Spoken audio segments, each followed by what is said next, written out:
मेरी ज़मीं महबूब मेरी मेरी नस नस में तेरा इश्क बहे फीका न पड़े कभी रंग तेरा जिस्मों से निकल के खून We will not tolerate terrorism, cross-border terrorism. तेरी मिट्टी में मिल जावा गुल बन के मैं खिल जावा इतनी सी है दिल की आरज़ू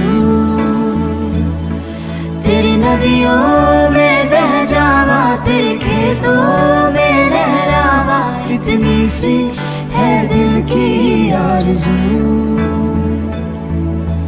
हो हो हो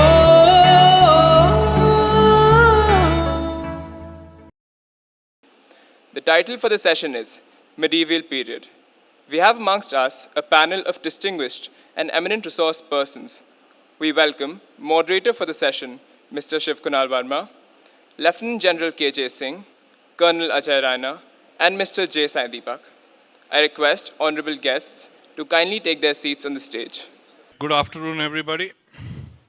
It gives me great pleasure to introduce the three panelists. Mr. Sai Deepak will be joining us in another 5-10 minutes. We have with us a very eminent panel today. And let me start with introducing Lieutenant General K.J. Singh, who actually needs no introduction because he is almost an integral part of this military history movement. We have had, as you know, 6 editions before this, and he has sort of been part of it from the inaugural session in 2017. So let's give him a big hand because he is a veteran in every sense. Colonel Ajay Raina, Sena Medal. In my considered view, I think he's one of the finest military history emerging writers in this country. Sai Deepak is he argues in the Supreme Court. He's a constitutional expert. He'll be joining us shortly also.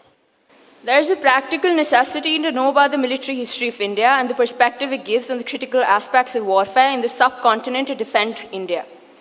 Because the maxim is so evident, its centrality in deciding the fortunes of India at critical junctures in our history has been overlooked for the most part. Geography is also a crucial aspect of war, because terrain dictates both strategy and tactics and decides destiny-changing outcomes. Intertwined with terrain is climate. Together they author and alter history, and nowhere is this more pronounced than in India. Some of you might ask these two questions of what the practical use of medieval military history is in today's world, and whether it is an unprofitable act of pedantry. One such eminent figure of the medieval period, which I personally find fascinating, is Sher Shah Suri. He is one man of that time under whose administration his army never lost. Suri, born as Farid Khan, was one of the most influential figures whose ascension to the throne marks a turning point in the medieval period. On the throne from 1540 to 1545, he left an indelible mark on the socio-political framework of India. He deliberated on efficient and accountable governmental practices emerging from the effective administrative reforms imposed by him. Alongside, he also introduced a standardized currency, well-organized postal system, and a network of roads and highways, today famously known as the Grand Trunk Road. History plays an important role in shaping the future of a nation.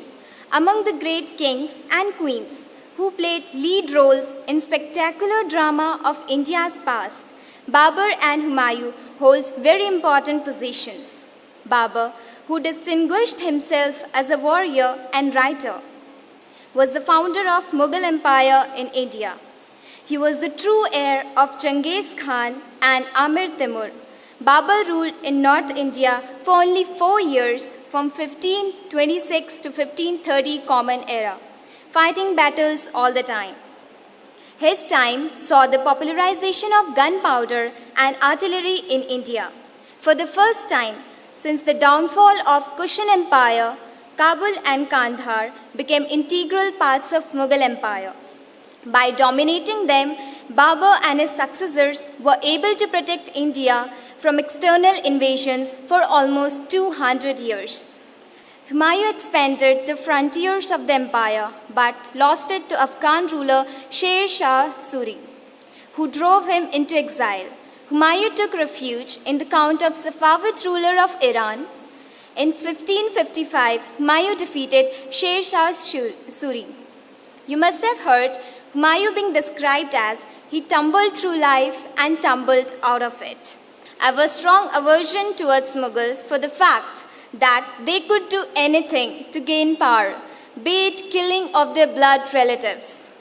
The Vijayanagara Empire, also called the Karnataka Kingdom, was a medieval Indian empire that covered much of the region of South India, ruling the land of modern states of Karnataka, Andhra Pradesh, Tamil Nadu, Kerala, Goa, and some parts of Telangana and Maharashtra. It was established in 1336 by the brothers Harihara and Bukka, first of Sangam dynasty, members of a pastoralist cowherd community that claimed Yadav lineage. The empire rose to prominence as a culmination of attempts by the southern powers to ward off Turco-Persian Islamic invasion by the end of the 13th century. It lasted until 1646, although its power declined after a major military defeat in the Battle of Talikota in 1565 by combined armies of Deccan Sultanates. The empire is named after its capital city of Vijayanagar, whose ruins present day Hampi. The challenge that forced the Vijayanagar Empire at the time, as well as the empire's size, and one of a kind of situation that required a vast and powerful army and military system to sustain its stability and maintain its border. Letters are sign of things, symbols of words, whose power is so great that without a voice they speak to us the words by the eyes, not by the ears. What is medieval period?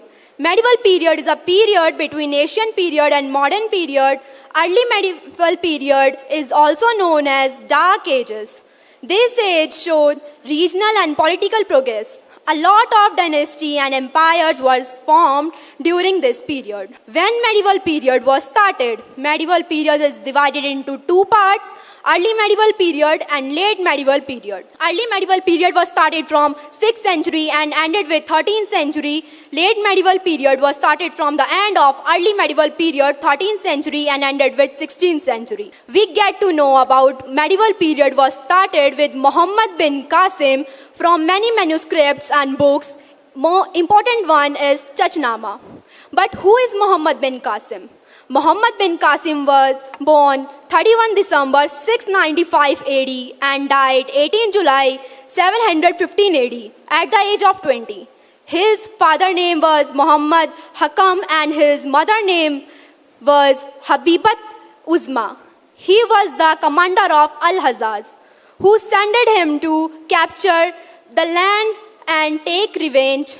Mohammad बिन कासिम के साथ यह काल था शुरू हुआ, अल-हजाज का सेनापति भारत को नामंजूर हुआ, सिंध पर हमला करने वाले सिंध को हराया था, दाहिर को घुटनों पर लाकर अपना राज बसाया था, सीधा सिंध पर ना आकर मकरान से आगाज किया, मकरान लूटा मुल्लान लूटा सिंध को गुलाम किया, जजिया कर जैसे करो को उसने लागू कराया था, हिंदुओं की जान को हाँ उसने खेल बनाया था, विधवा विकलांग पंडित छोड़कर ना जाने उसने क्या दर्शाया था, दिल में रहम की जगह थी या नाटक उसने बनाया, लोगों को पीड़ा भी दी तो मरहम उसने लगाया. India is a nation of warriors. Warriors not only molded by their own people but also strengthened by foreign invasions. Referred to by some historians as the invader's paradise, India has confronted numerous foreign incursions spanning from the Aryan invasions in the ancient times to the Greek and Seleucid invasions during the transitional period and later the Arab invasion led by Muhammad bin Qasim. Qasim's subjugation of Punjab and Sindh left a profound impact on the broader society. Subsequently, between 1001 and 1206 AD, the Turkish invasions reshaped history, with figures like Muhammad of Ghori and Ghazni invading the prosperous Indo-Gangetic plains and plundering their riches. This period marked the decline of small princely states and the expansion of global trade connections. As we delve further into the medieval era, we observe a significant enhancement of military capabilities across various regions of India. During the evolution of the slave dynasty, Qutbuddin Aibak formed a standing army and consolidated his control over northern India, even during the lifetime of Ghori. From my viewpoint, this marked the strengthening of the Delhi Sultanate's authority through the development of cavalry and artillery units within its military, making it the preeminent military force in many Muslim communities. Shivaji employed rudimentary technology and communicated with foreign entities to gain insights into their methods of constructing large boats and ships. Thus, in my view, this is the current stature of the Indian military, a formidable force whose foundations have been fortified by countless dynasties and visionary leaders hailing from diverse communities and geographic regions. असीम अंधकार में भटक रहे सजल नयन, न पथ दे रही धरा, न ज्योति दे रहा गगन. समय कहीं बहक गया, कहीं चहक गया, न तुम वहीं, न मैं वही, समय हमें बदल गया, समय हमें बदल गया. People who choose to ignore history tend to miss out the important lessons it had to teach. During the medieval period in India, the subcontinent was divided into various regional kingdoms. हमारे यहाँ चोलास थे, राजपूत थे, Deccan Sultanate थी. And then came the Mughals. Just imagine a scene straight out of an epic adventure where destiny comes together to lay the foundation of the magnificent Mughal Empire. Babur's establishment of the Mughal Empire laid the foundation of one of the most influential dynasties in the history of India.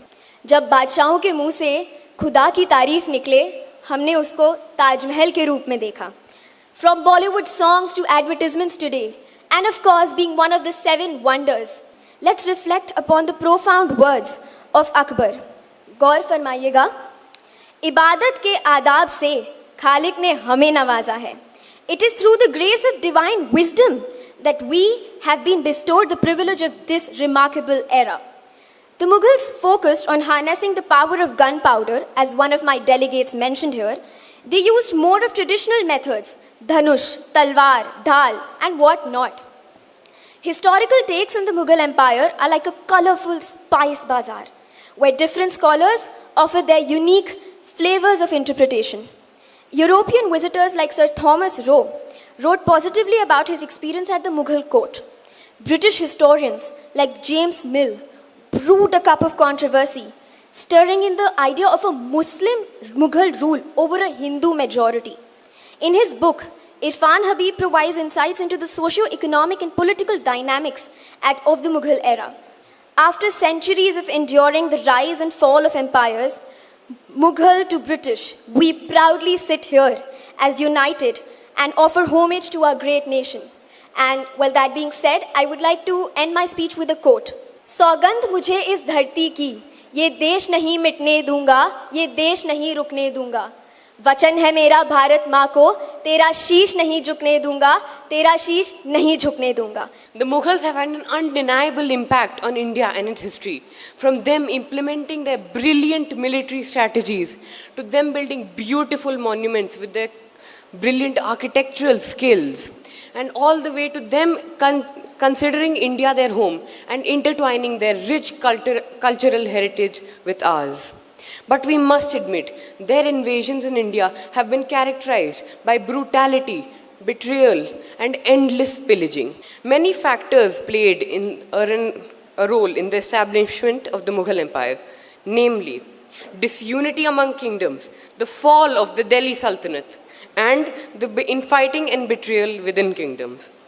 On one hand, I admire the courage of Babur in defending India from the Mongols. But I must admit, the same shades were not seen in his son Humayun, who was defeated easily by Sher Shah Suri and exiled to Persia. But even though Humayun won the last war, I admire and I applaud Sher Shah's political, administrative and welfare initiative. Humayun died falling off a staircase in his library and was replaced with a 13-year-old child, a 13-year-old named Akbar. Akbar was young and very young at the time, so he had to entrust his empire to Bairam Khan because he could not rule at an age of just 13.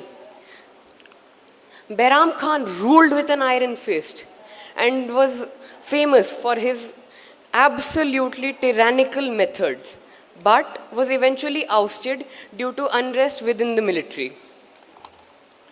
Akbar, on the other hand, had two main military strategies, which were matrimonial alliances and his recruitment system. Akbar married several daughters of really strong kingdoms, such as Harka Bai and Raja Bharmal of Amber, which is a perfect segue into my next point, which is that Akbar was very religiously tolerant towards religion and thus towards Rajputs, who helped him with all their military prowess, such as Raja Man Singh. His other military tactic was how he gathered his army. He didn't recruit his soldiers directly, but instead used the Mansabdari system, which basically meant that that nobles and local lords would be provided with special favors and ranked favorably depending on the number of soldiers they provided. In conclusion, I would like to emphasize that the Mughal should be evaluated not as a whole, but individually. I can say this without being a hypocrite, because jizya, which was a very heavy tax on people, was removed by Akbar. He also inaugurated several ibadat khane, which were places for several different types of Muslims to convene and discuss religion without fear of punishment. The medieval period in India, spanning from the 7th to the 16th century, was characterized by the coexistence of diverse cultures, the rise and fall of powerful dynasties, leaving a lasting impact on the subcontinent's rich history.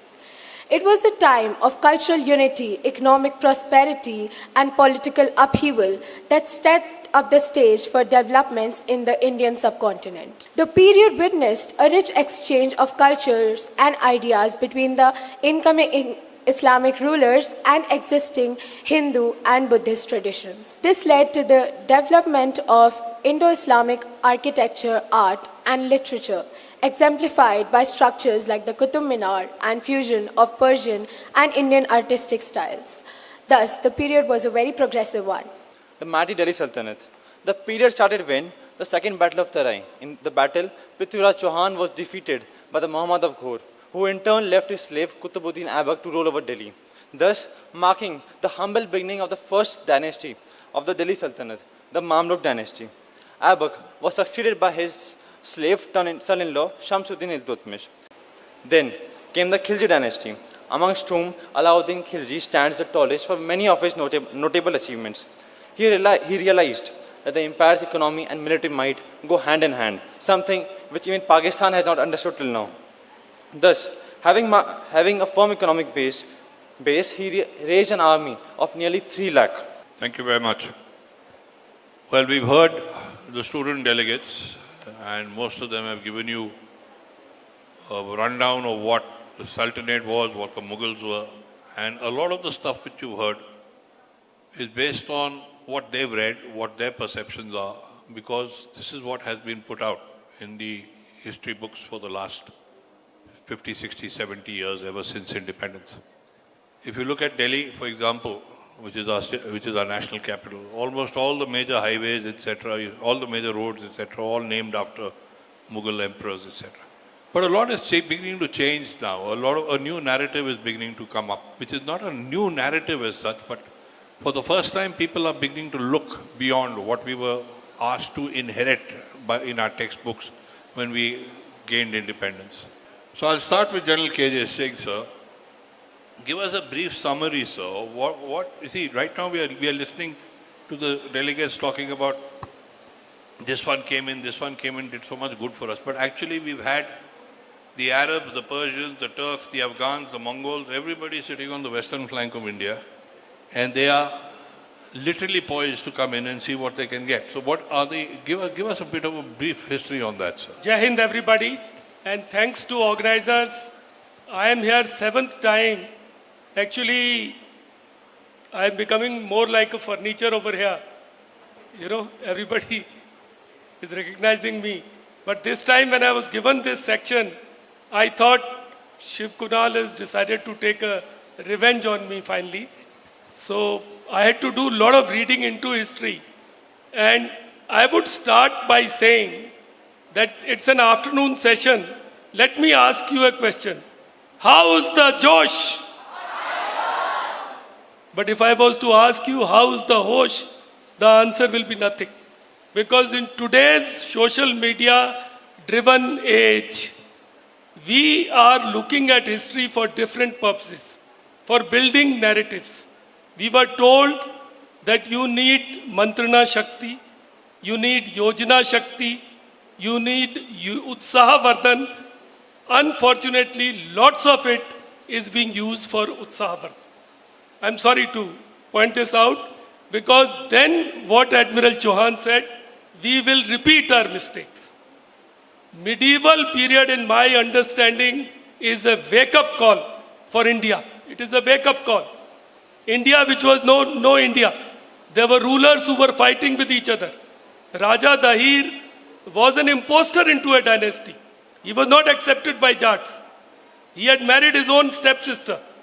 So somebody from Makran and all these people, at that time in 7th century Common Era, the situation was Islam was well established. Islam had extended into Egypt, it had gone into Northern Africa, it had even gone into Spain, besides controlling what is West Asia or Middle East today. So it needed to come to a richer part of the world to loot, to plunder, and we were ready.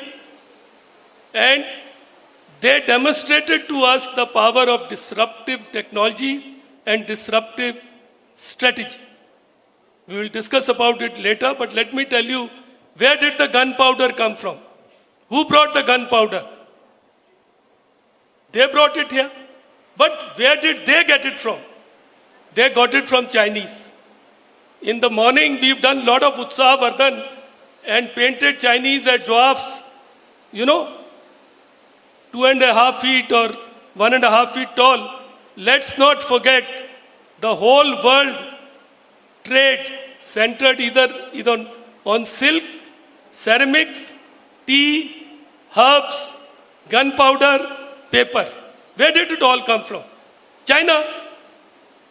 So except for that one brief century of humiliation or colonialism, Chinese have always had the facility to improvise. So unless you children gain utsaha, Josh is good, gain please. I also pump myself up every day by going for my jog and run and everything and seeing Facebook profile of Yash Moore, my friend. But it's also it's also important to what our Honorable Governor said, what Mr. Darshan Singh said, indulge in disruptive technologies, artificial intelligence and all this. The Mughals, the Arabs demonstrated this to us. It was not Muhammad bin Qasim really, but it was later invaders who showed us that you cannot lead blind cavalry charges and hold on to your territories. And you cannot be fighting amongst yourself and just pretend that you are a Bharatvarsha. You can be Bharatvarsh if all of you collaborate together. This is my initial submission. I have already heckled some feathers, but this is a seminar. Why not? Knowledge has to be shared like this. Thank you.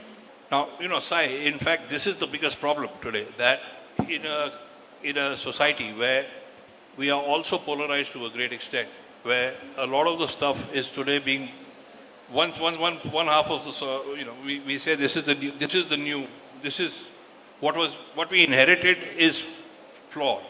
We want to look at something afresh, but the moment we look at it afresh, it's always given sort of communal hues, etc., etc. So let's get your view about the earlier part, where from Kazim to the Turks, with Muhammad Ghazni, etc., when they came. What was the initial fear psychosis which actually was created, and how do we really do this how do we put that narrative to the rest of the country today without getting counterattacked at every step? Frankly, I think what has worked for me so far and my experience in writing the first 2 books, I'd like to share that. Because I think that is what has triggered a certain shift in a certain discussion. If I had started my position with an opinion or an ideological position, I would have effectively lost the audience. Nobody would be interested in listening to an opinion unless and until there is a fact that is supporting that particular opinion.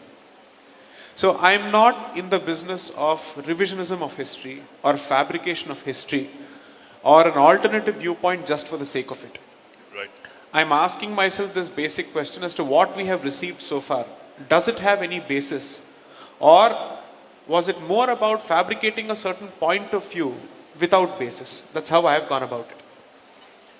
In understanding the medieval period and specifically what happened after the invasion of Sindh by Qasim, the one thing that we forget is that it took Muslims of that particular period at least 3 centuries to cross over into what we know as the core heartland of Bharat. Yeah. That is until the 11th century or late 10th century, that incursion after the invasion of Sindh hadn't translated to a proper conquest. Second, I'm not a military historian, so I cannot comment on the flaws in our military strategy, so I will not go in that particular direction. But we must realize that for a very long time, the rulers of this country were used to certain codes of conduct when it comes to conduct of wars and battles, which was not shared by, obviously, the invading hordes. In my view, there was not enough research done or there was not enough effort spent by the rulers of that period to understand what is the psyche that they were exactly dealing with or engaging with. Frankly, until Chhatrapati Shivaji, or for that matter, even the earliest possible instance I can give credit for is the establishment of the Vijayanagara Empire. Until then, there was not enough analysis done of the adversary that you're dealing with from a theological perspective, from a psychological perspective. It's not enough to understand your adversary purely from a strategic perspective in terms of what is the military tactics that they employ. If I'm in a fight with any person, the one question that I would always ask is this: how crazy is he capable of going? What is the bar that he has set for himself? Is he capable of pillage, plunder, genocide and whatnot? These are basic questions that you must ask. The art of going strategically crazy is something that we have understood only recently. Until then, I don't think we have understood it at all. So that period, according to me, the invasion of Sindh did not actually create too much of a psyche or a fear psychosis.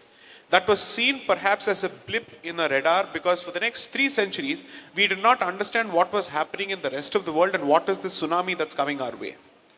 It started only in the 10th and the 11th centuries when we finally realized that this was going to be a regular feature and that the northwestern frontier was going to be a regular, let's say, battleground. That realization dawned much, much later.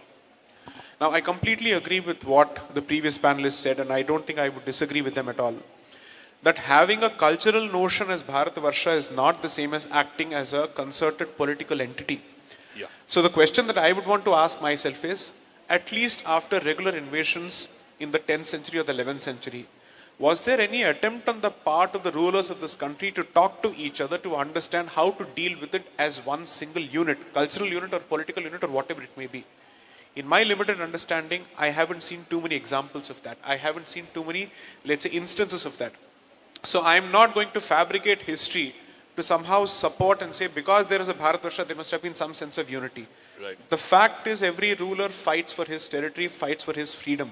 But they were equally fighting for Dharma because they saw themselves as protectors of Dharma for their realms. But was there any person looking out for the interest of this entire subcontinent as a Hindu or a Dharmic subcontinent outside of his political territory? The answer to that has to be a resounding no. That's a fact. So I can't even deny that. That is precisely why I think these days there's a lot more conversation, which is a legitimate conversation on Swayambodh and Shatrubodh, which is it's equally important for you to have a clear sense of who you are. And as much as you spend time understanding who you are, you should also try and understand the adversary or the psychology of the adversary. Unfortunately, despite 1,000 years of invasion, the constant, let's say, worshipping of Chanakya as one of our leading role models when it comes to strategic issues, our focus on Shatrubodh, particularly when it comes to Middle Eastern mentality, has been relatively late and relatively recent. That's a fact. You talk about the Sindh and the northwest frontier province. Yes. I've come to Colonel Raina on this question. You have done a lot of work on on Kashmir, and not just the Kashmir Valley, but that entire area, Naushera, Mirpur, that entire belt.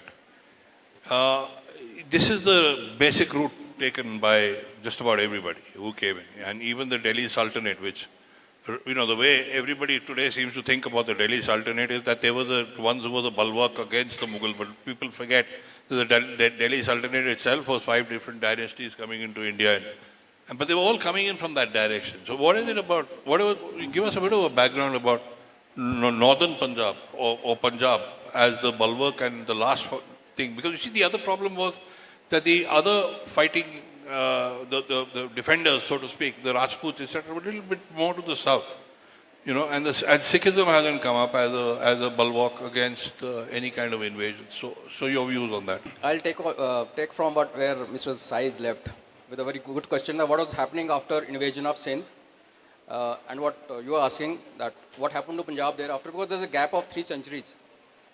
Sindh was invaded in 18th century beginning, and Punjab, which Mr. Shiv Kunal Verma is wanting me to discuss, actually the Islam arrived in 11th century. So where we failed, the Shatru both.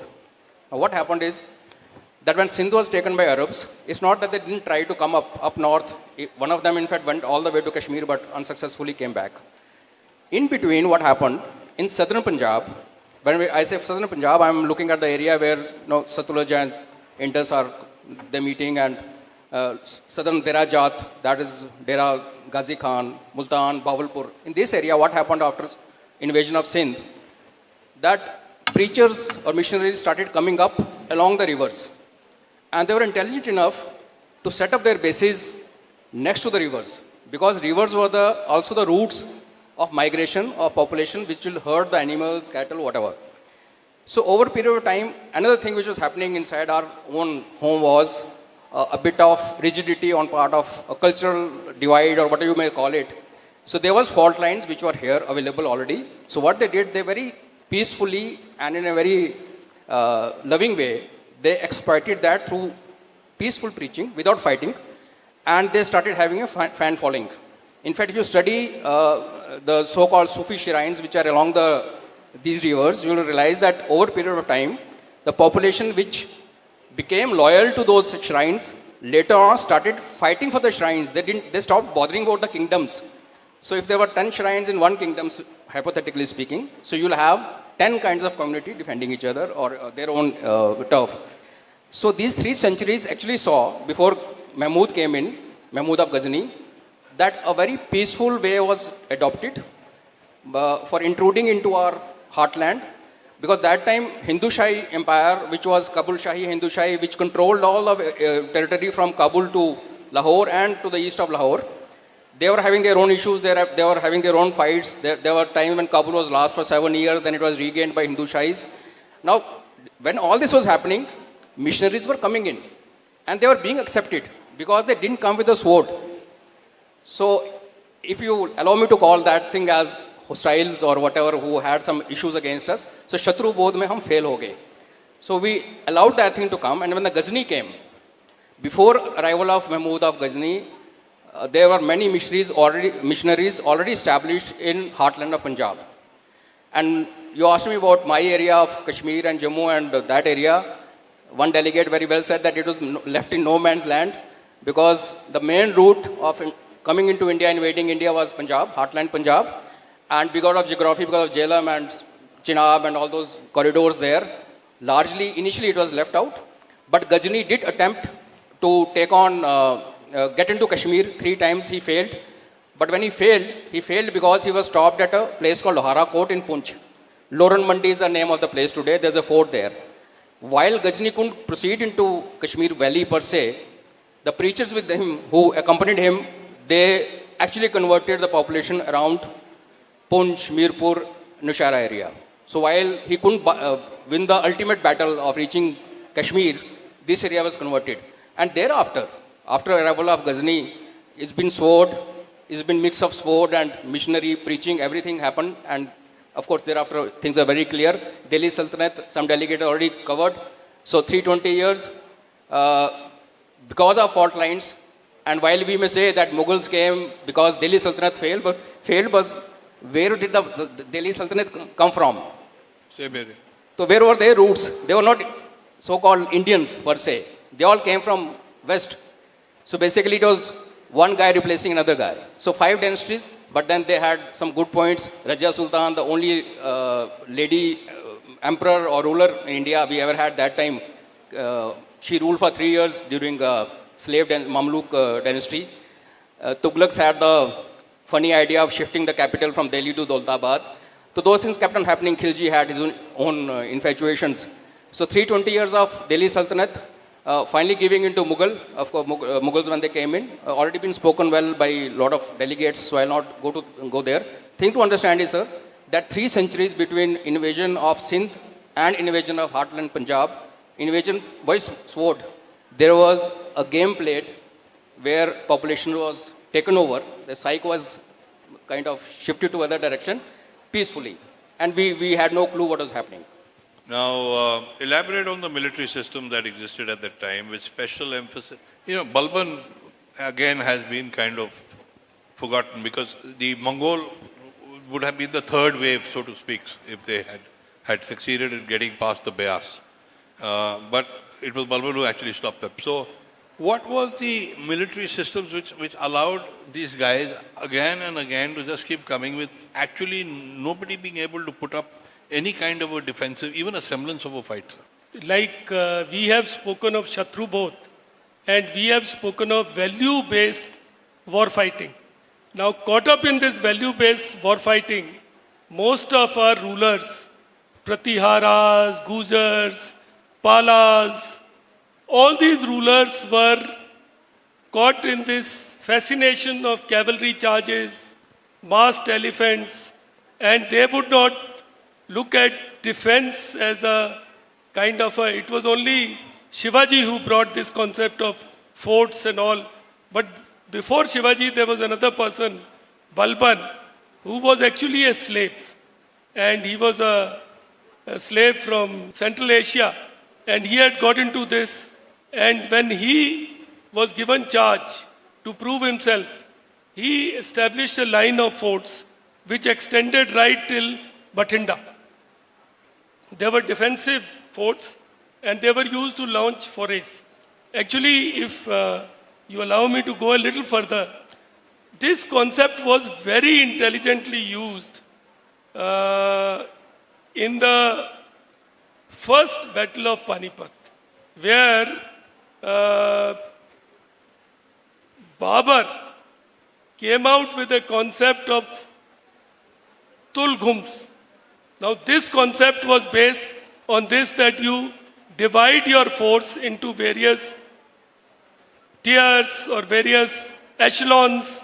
So you have a forward echelon, you had a rear echelon, you have flanks, and he set up his battlefield in such a way that he secured his flanks, kept these mobile kind of elements, and then he combined it with something called as Araba.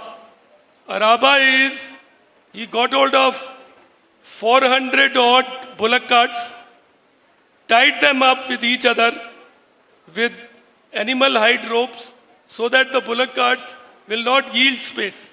They will remain there. And he used those as a mobile kind of a platform from where he could bring his matchlocks, his guns and fire. And the problem on the other hand was they were not used to all this. This is what is the concept of disruptive technology is there, which we are trying to tell our children that when you get drones, it disrupts you. You don't know what to do. It's some new animal which has come and you don't have credible defense against it. So here, our friend Babur, he brought this and he started combined it with artillery guns. Now on the other side, they are not used to hearing the guns. So their elephants are bolting. They are turning tail and running. They are not like those 4 or 5 good elephants whom you could, join your hands and say, please go away. They just turn back and trample on the forces. So a very intelligent combination of this system is seen by Balban and carried forward by Babur. It's something which was practiced in Battle of Khanwa, it was practiced in First Battle of Panipat, and on the other side was Ibrahim Lodi. But Ibrahim Lodi, having stayed in India, had imbibed Indian Dharma and Indian method of war fighting. Sorry, ma'am, please pardon me. You're looking at me with little this thing. I am not, when I am saying Indian, I am also Indian. I fought the Indian army since, so it was that time prevalent Indian army concept that you do not, do these kind of things. You were too much on values. So Ibrahim Lodi was also following it. But Babur used it against him. And thank God, this, I will take 2 more minutes.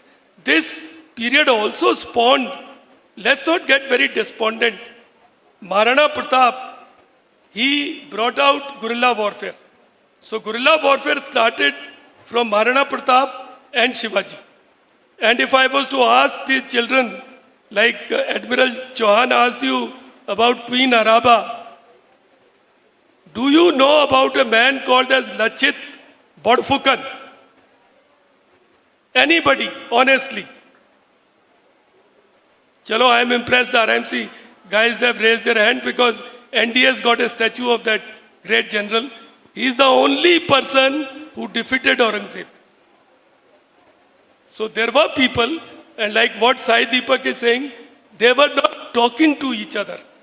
After all, who was fighting Maharana Pratap? Maharana Pratap was being opposed by Akbar's commander-in-chief, who was Sabai Man Singh of Jaipur. And who was fighting Lachit Borphukan? Sabai Jai Singh of Jaipur. Sai, let's come to Akbar.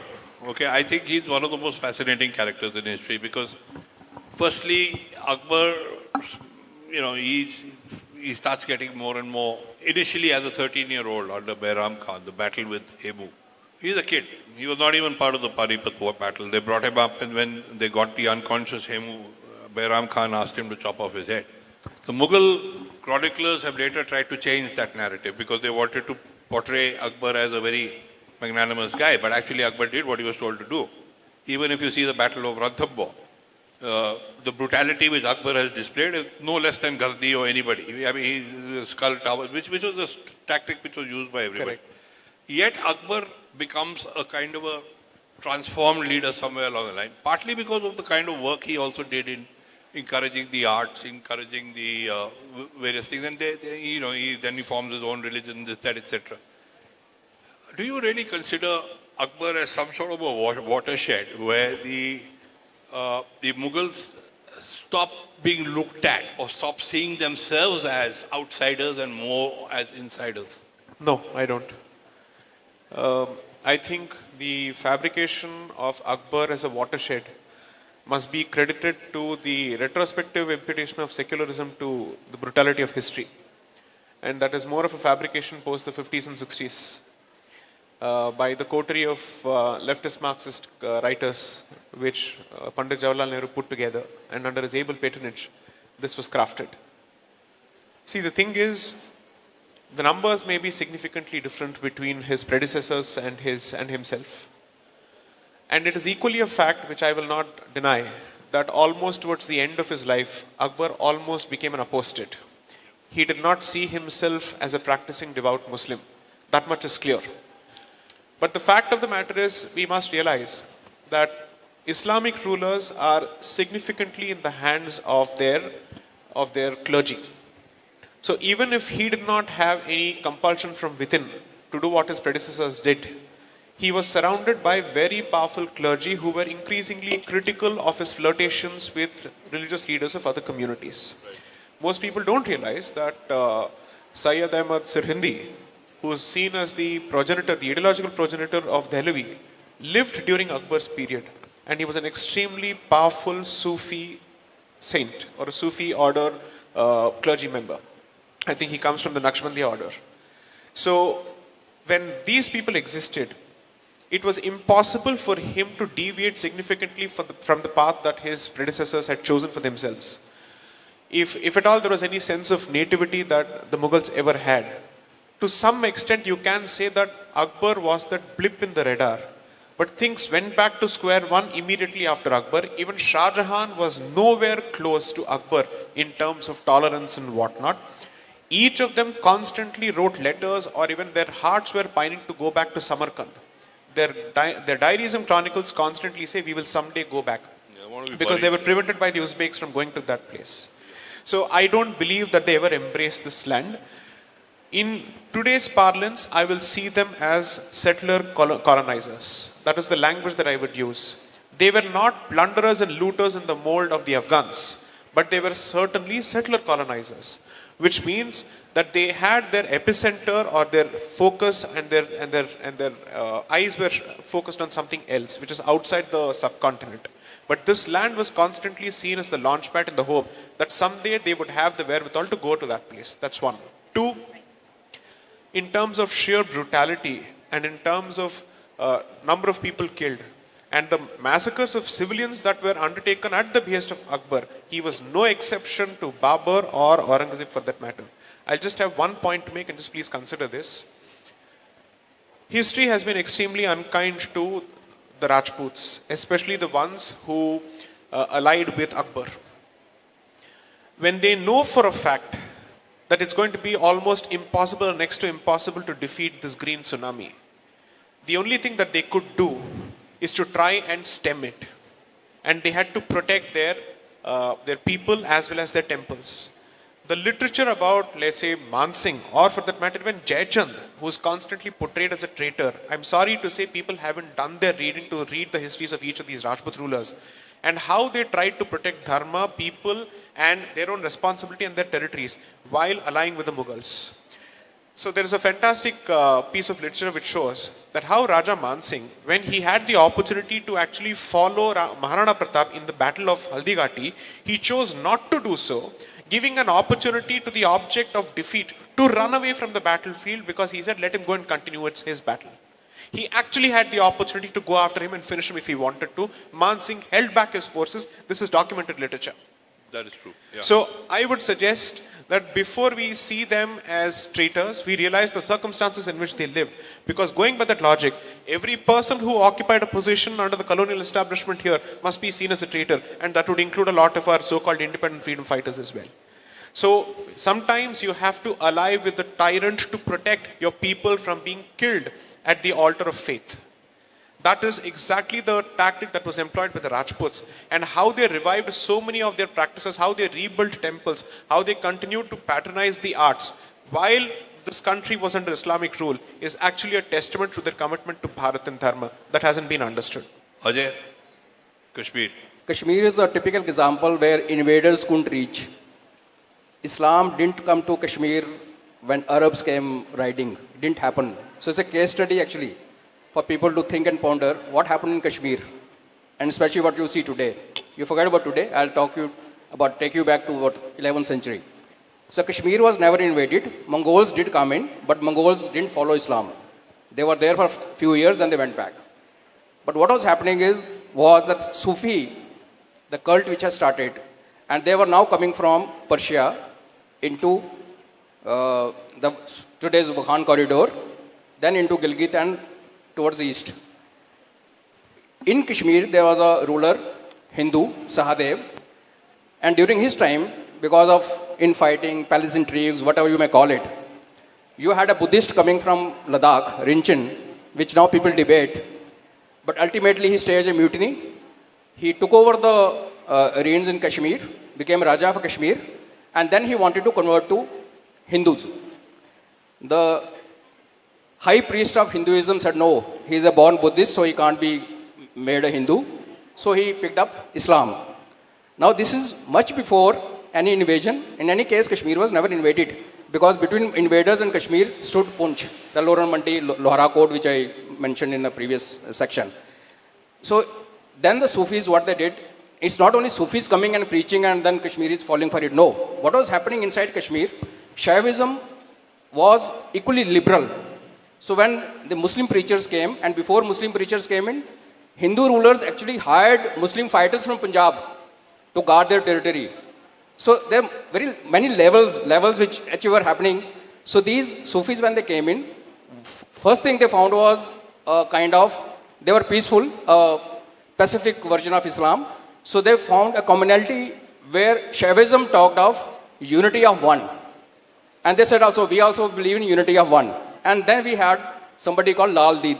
Lal Deed Hospital is there in Srinagar today, Laleshwari, who was a Hindu from Rishi cult, and she was questioning Murti Puja, and she was cursing Brahmins, as the trend even today.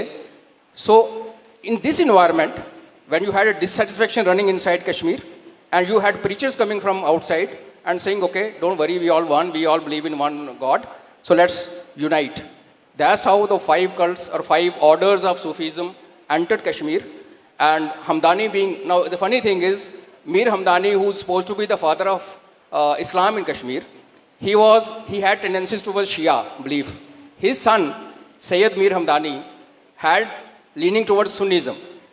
So in the process, what happened in Kashmir during Sultan Sikandar's time, and Sultan Sikandar, who's known as Buddha Khan, one who used to break temples and idols, his mother was a Hindu, his 2 daughters were married to Hindus. So this was a kind of a transition happening that time. And in that, slowly and slowly, when people started taking religion too seriously, and Hamdani's son, when he started guiding Sikandar Bakht, that in case you want to be true Muslim, do this to others. And that's how things went out of control. And since then, Kashmir has actually been on boil. 7 exoduses of Kashmiri Pandits, 7th being, of course, what most of us saw firsthand. So this is what happened in Kashmir. No invasion, no sword, but preaching, followed by rulers giving too much of space to those preachers and falling into trap. This is how I'll put it. It may sound slightly rustic, but they fell into trap, and the spoiled or killed the thread of so-called that living where people tolerated each other, lived together. That culture was finished once for all in 14th century. And thereafter, there were good people who came, and then the bad people who came, and the up and down and exodus kept on happening. And that continues even till today, unfortunately. You need to do a little bit of study, because once the Delhi Sultanate was formed, the Bahmani Sultanate came up, then the Deccan Sultanates, the Gujarat Sultanates. Admiral Bilu Chauhan, Pradeep Chauhan said that he will talk in the colonial section of the Battle of Diu. And I really hope he does, because, that really gives you a very good idea of exactly the last naval stand, so to speak. I mean, we talk about a lot of things. The Battle of Diu is not talked about by anybody, where the Portuguese took on. Even the Egyptians were also involved. So it was not just what was happening in India. Everybody seemed to be involved in what was going on in the larger scenario. General KJ Singh, I'll start with you again, sir. Pakistan likes to hark back to 712 CE and claim its foundation was laid with the invasion of Sindh. Any particular words of advice for the Pakistani army, sir, and its people? Pakistan, unfortunately, is currently imploding. Why do I say unfortunately is because uncontrolled implosion can have an effect on us. We were sitting very pretty, but refugees from Myanmar or people coming from Myanmar have triggered a problem in Manipur, Mizoram and Northeast. So implosion of Pakistan has to remain controlled in some form. The famous game changer or only hope for Pakistan, CPEC, seems to be floundering, is going nowhere.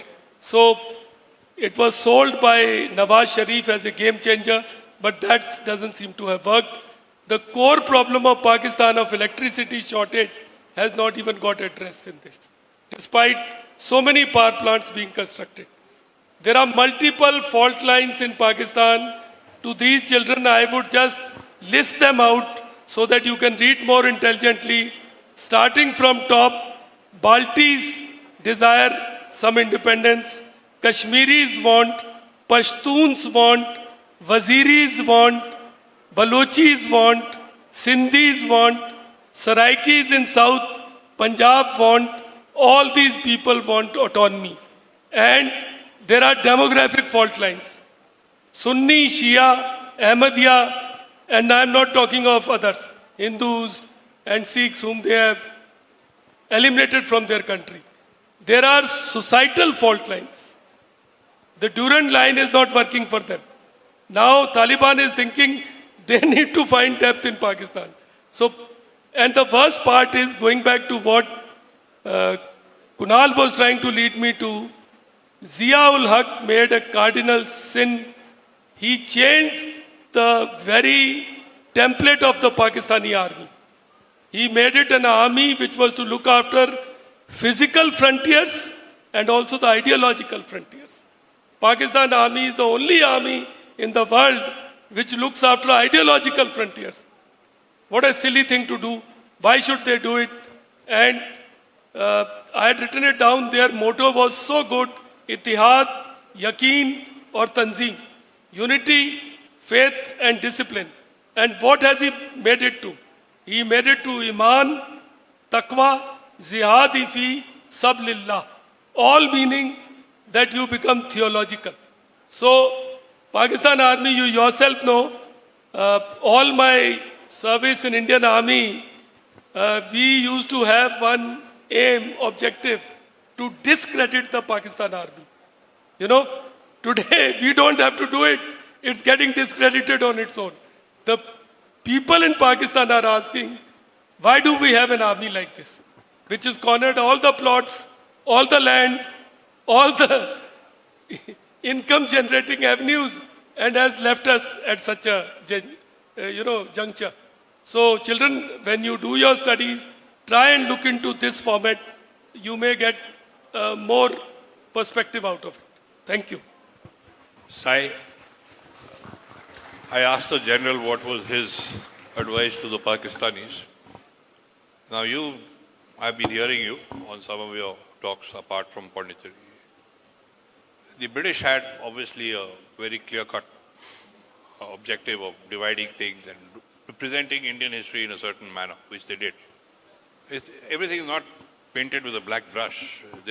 For example, we knew nothing about Ashoka. I took a lot of research. I mean, all these things came up. So it's not black and white. There's a huge element of grey in this.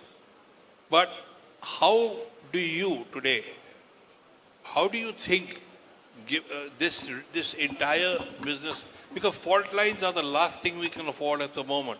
Right. How do we really go forward where we can do this kind of a study? I've been asking you this in different ways, but how do we proceed on this? I mean, what would your advice be today to the rest of India about how to study this, understand this and move forward without getting too much into this tutu beme business? Allow me to be slightly candid here.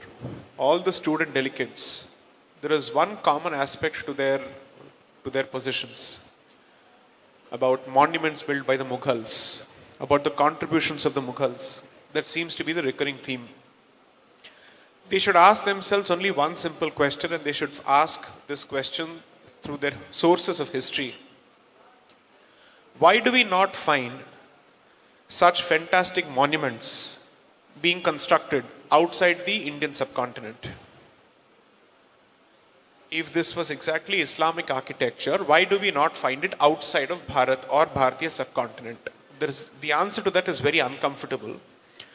The amount of artisans and highly skilled people who were exported as slaves to Central Asia during the Mughal period, and post that export, how many similar mosques were built in Central Asia and in Persia?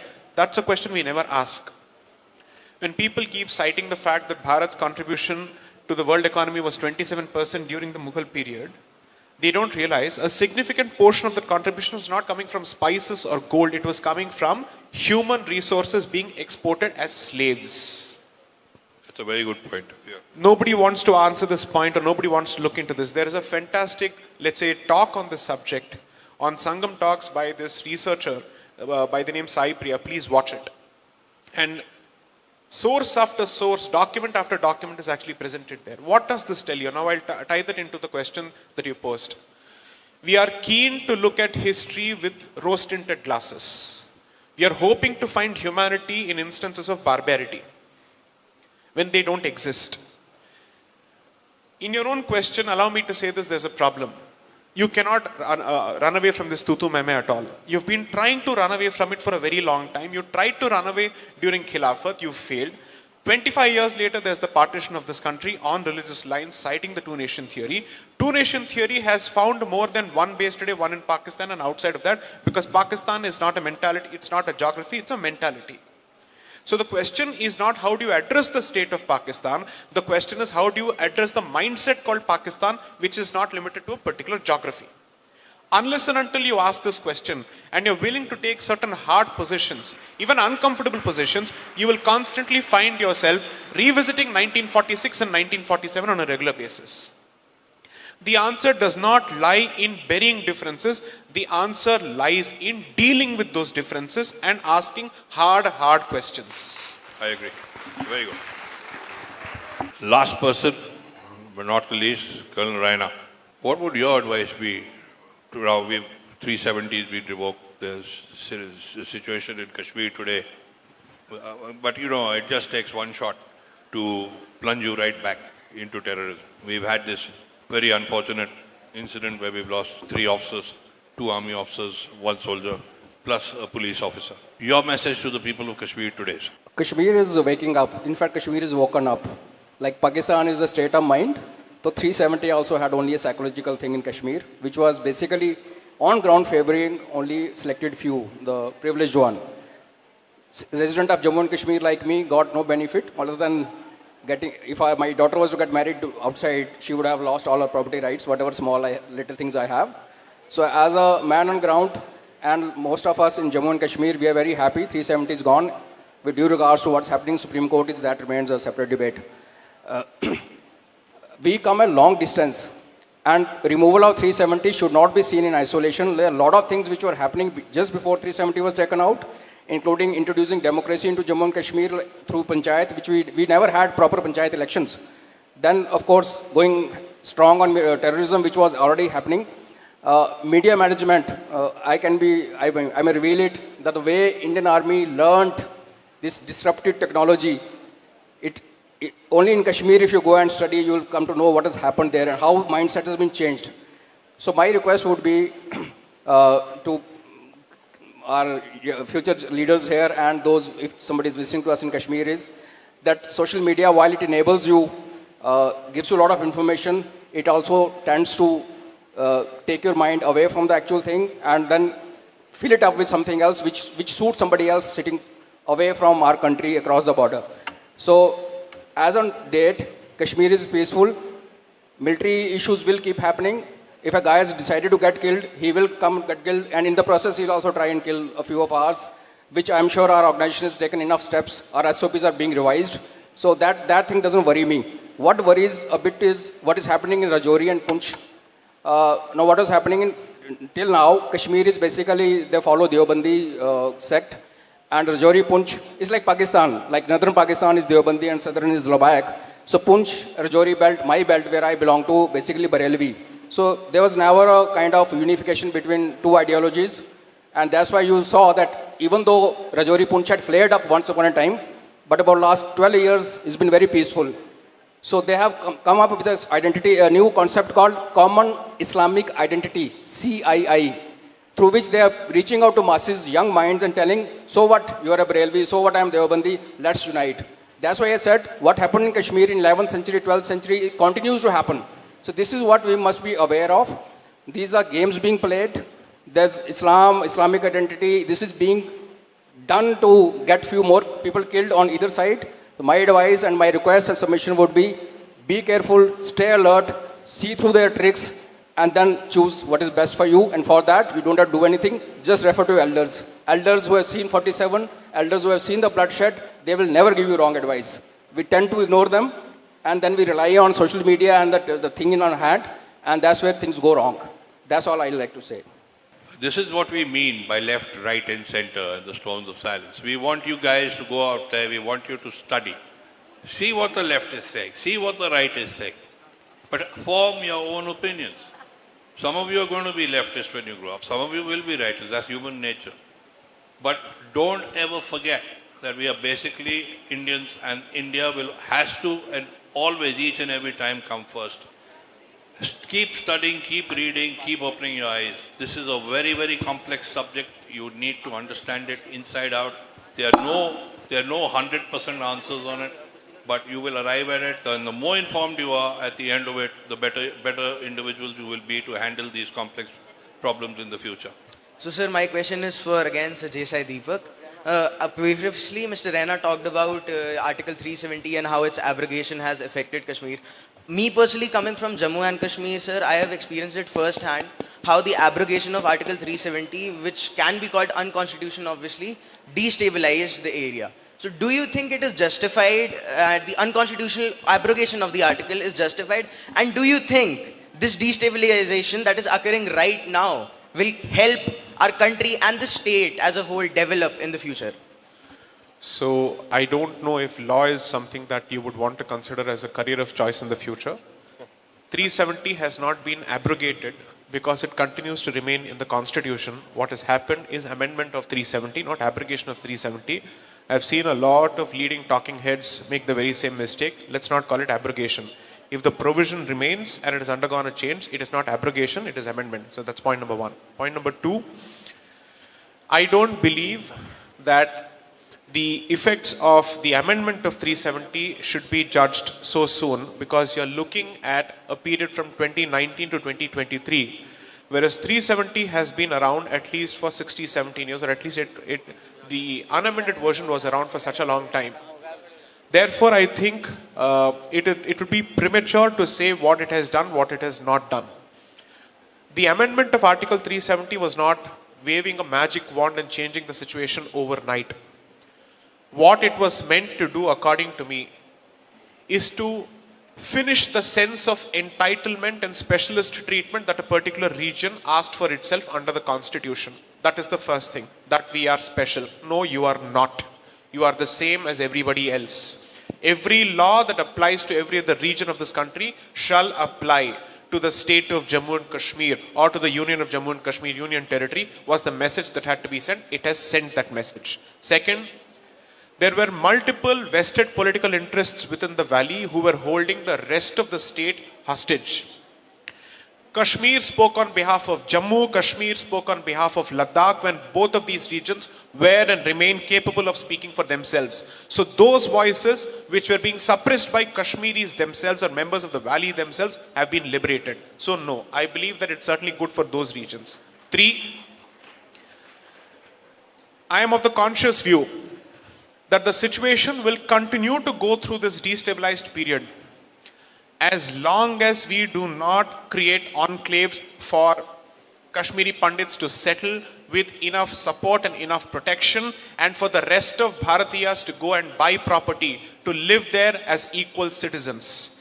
That situation has not changed on the ground, because support for certain separatist sentiments remains significantly.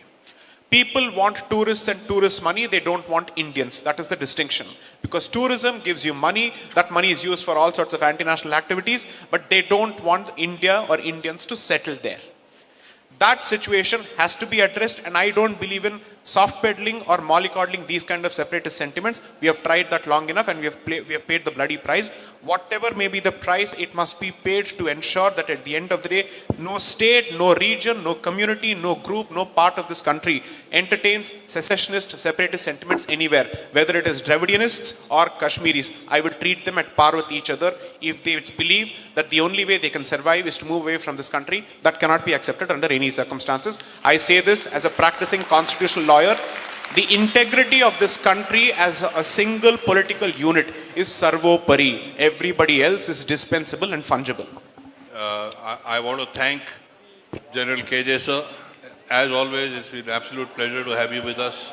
Colonel Raina, I have no words. I am a great fan of your writings, and I wish you all the very best in your future endeavors, because you are perhaps, in my opinion, one of the most objective emerging writers in Jammu and Kashmir, especially including the entire 47-48 operations. And Jay, I thank you very much for finding the time and joining us here. And all of you, I thank you all for your time.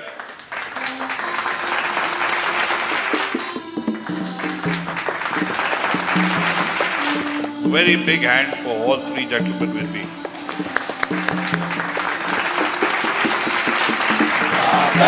वतन की हमसे है हिम्मत, वतन की हमसे है इज्जत, वतन की हमसे है इंसान के हम रखवाले। ताकत वतन की हमसे है हिम्मत, वतन की हमसे है इज्जत, वतन की हमसे है इंसान के हम रखवाले। पहरेदार हिमालय के हम झोंके हैं तूफान के, सुनकर गरज हमारी सीने फट जाते चट्टान के। आहा पहरेदार हिमालय के हम झोंके हैं तूफान के, सुनकर गरज हमारी सीने फट जाते चट्टान से। आहा